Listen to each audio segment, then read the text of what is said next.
Hello guys, study bye Sunny में आपका स्वागत है। आज हम पढ़ेंगे उत्तर प्रदेश सामान्य ज्ञान पार्ट 1। हमारा क्वेश्चन नंबर पहला है, अजासा किस नगर का प्राचीन नाम है? अजासा किस नगर का प्राचीन नाम है? हमारा ऑप्शन नंबर ए है अयोध्या, ऑप्शन नंबर बी है मथुरा, ऑप्शन नंबर सी है ऑप्शन नंबर डी है कौशाम्बी।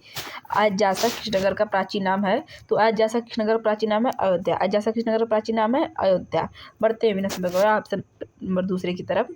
हमारा प्रश्न नंबर दूसरा है, लुम्बिनी गया व सारनाथ जैसे पवित्र स्थलों की तीर्थयात्रा किस सम्राट ने की थी? Option number A Chandragupta, option number B है अजातशत्रु, ऑप्शन नंबर सी है हर्षवर्धन, ऑप्शन नंबर डी है अशोक। तो लुम्बिनी गया व सारनाथ जैसे पवित्र स्थल की तीर्थयात्रा किस महान सम्राट ने की थी?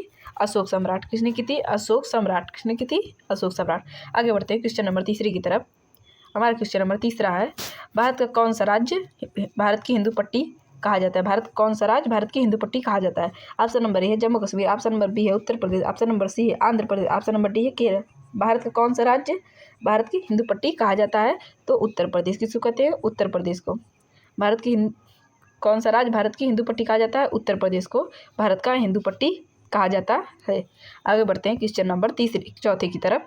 हमारा क्वेश्चन नंबर चौथा है, भारत उत्तर प्रदेश की कौन सी नगरी हर्षवर्धन की नगरी कहा गया है?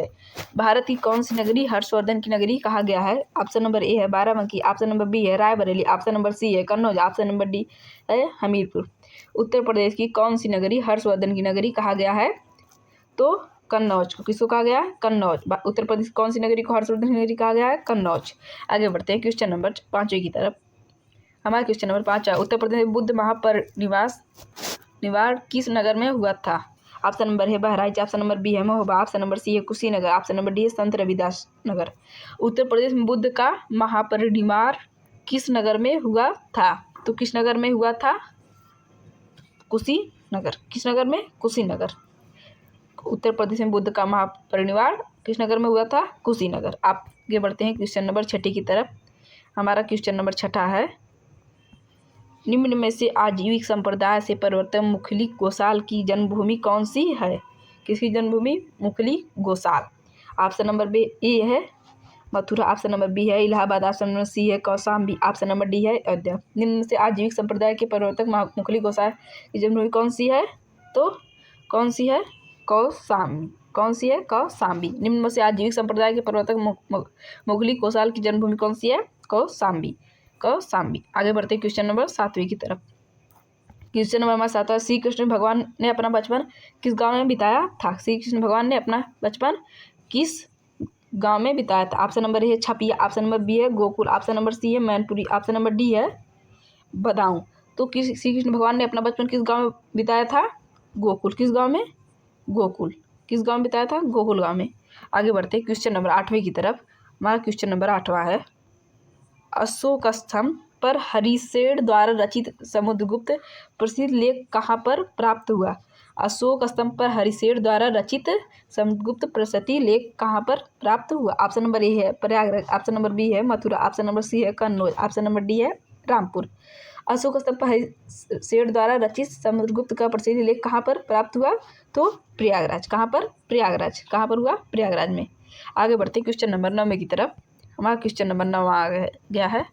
क्वेश्चन नंबर 9, उत्तर प्रदेश में स्थित रामपुर की गांव की स्थापना किस नवाब ने की थी? उत्तर प्रदेश में स्थित रामपुर गांव की स्थापना किस नवाब ने की थी? ऑप्शन नंबर ए है Kalb Ali Khan, option number B है Azam Khan, option number C है Faizullah Khan, option number D है यूसुफ अली खान। तो उत्तर प्रदेश में स्थित रामपुर गांव की स्थापना किस नवाब ने की है? तो फैजुल्ला खान। किसने की है? फैजुल्ला खान ने की है। किसने की है? फैजुल्ला खान ने। आगे बढ़ते हैं क्वेश्चन नंबर 11 की तरफ, 10 की तरफ, सॉरी गाइस 10। उत्तर प्रदेश में मथुरा कहाँ शैली किस देवता की मूर्ति है? ऑप्शन नंबर ए है Guru Gobind Singh, option number B है ब्रह्मा, ऑप्शन नंबर सी है कृष्ण, ऑप्शन नंबर डी है बुद्ध। उत्तर प्रदेश में मथुरा कहाँ शैली में किस देवता की मूर्ति निर्मित है? तो किस देवता की मूर्ति निर्मित है? बुद्ध। किसकी निर्मित है? उत्तर प्रदेश मथुरा कहाँ शैली में किस देवता की मूर्ति निर्मित है? बुद्ध देवता की मूर्ति निर्मित है। आगे बढ़ते हैं क्वेश्चन नंबर 11 की तरफ। हमारा क्वेश्चन नंबर 11 है, उत्तर प्रदेश को उत्तर वैदिक काल में क्या कहा जाता था? उत्तर प्रदेश को उत्तर वैदिक काल में क्या कहा जाता था? ऑप्शन नंबर ए है मध्य देश, ऑप्शन नंबर बी है हिंदू देश, ऑप्शन नंबर सी है पंचायत देश, ऑप्शन नंबर डी है कि कोई नहीं, इनमें से कोई नहीं। तो उत्तर प्रदेश के उत्तर वैदिक काल में क्या कहा जाता था? मध्य देश। क्या कहा जाता? मध्य देश। बढ़ते हैं क्वेश्चन नंबर 12 की तरफ। हमारा क्वेश्चन नंबर 12 है, उत्तर प्रदेश में चकिया घाटी में किसकी प्रतिमा मिली थी? किसकी प्रतिमा मिली थी? ऑप्शन नंबर ए है भगवान बुद्ध, ऑप्शन नंबर बी है पितृ देवी, ऑप्शन नंबर सी है मारुति देवी, ऑप्शन नंबर डी है शिवाजी की। उत्तर प्रदेश में चकिया घाटी में किसकी प्रतिमा मिली थी? तो किसकी मिली थी? मारुति देवी। किसकी मिली थी? मारुति देवी। उत्तर प्रदेश में चकिया घाटी में किसकी प्रतिमा मिली थी? मारुति देवी। आगे बढ़ते हैं क्वेश्चन नंबर 13 की तरफ। हमारा क्वेश्चन नंबर 13 है, अली मोहम्मद खान ने अपने शासनकाल में किस संस्थापक का निर्माण किया? किस संस्थापक का निर्माण किया? ऑप्शन नंबर ए है रुहेलखंड, ऑप्शन नंबर बी है बुंदेलखंड, ऑप्शन नंबर सी है अवध, ऑप्शन नंबर डी है मथुरा। तो अली मोहम्मद खान ने अपने शासनकाल में किस संस्थापक का निर्माण किया? रुहेलखंड। किसका? रुहेलखंड। किसका? रुहेलखंड। आगे बढ़ते क्वेश्चन नंबर 14 की तरफ। व्रज का हृदय किसे कहा जाता है? व्रज का हृदय किसे कहा जाता है? ऑप्शन नंबर ए है गोकुल, ऑप्शन नंबर बी है वृंदावन, ऑप्शन नंबर सी है मथुरा, ऑप्शन नंबर डी है काशी। व्रज का हृदय किसे कहा जाता है? तो वृंदावन को। किसको? वृंदावन को। व्रज का हृदय कहा जाता है वृंदावन। आगे बढ़ते हैं क्वेश्चन नंबर 15 की तरफ। हमारा क्वेश्चन नंबर 15 है, प्राचीन काल मथुरा किस महाजनपद की राजधानी थी? प्राचीन काल में मथुरा किस महाजनपद की राजधानी थी? ऑप्शन नंबर ए है पंचायत, ऑप्शन नंबर बी है काशी, ऑप्शन नंबर सी है सुरसेन, ऑप्शन नंबर डी है कौशल। प्राचीन काल मथुरा किस महाजनपद की राजधानी थी? तो सुरसेन। किसकी? सुरसेन। प्राचीन काल में मथुरा किस महाजनपद की राजधानी थी? सुरसेन। आगे बढ़ते हैं क्वेश्चन नंबर 16 की तरफ।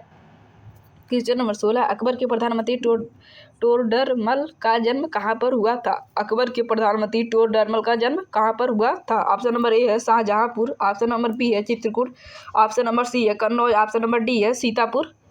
तो अकबर के प्रधानमंत्री टोडरमल का जन्म कहाँ पर हुआ था? तो सीतापुर में। कहाँ हुआ था? सीतापुर।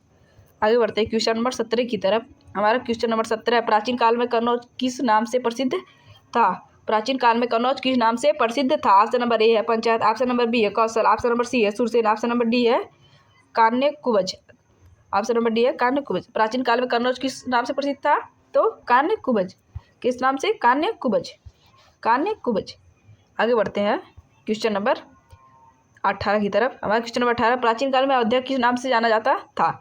प्राचीन काल में अयोध्या किस नाम से जाना जाता था? ऑप्शन नंबर ए है प्रयागराज, ऑप्शन नंबर बी है अजासा, ऑप्शन नंबर सी है अवध, ऑप्शन नंबर डी है कौशाम्बी। इस प्रश्न को हमने पहला जो प्रश्न है उसी से मिलता जुलता है, बस उल्टा किया गया है। उस पर पूछा था अजासा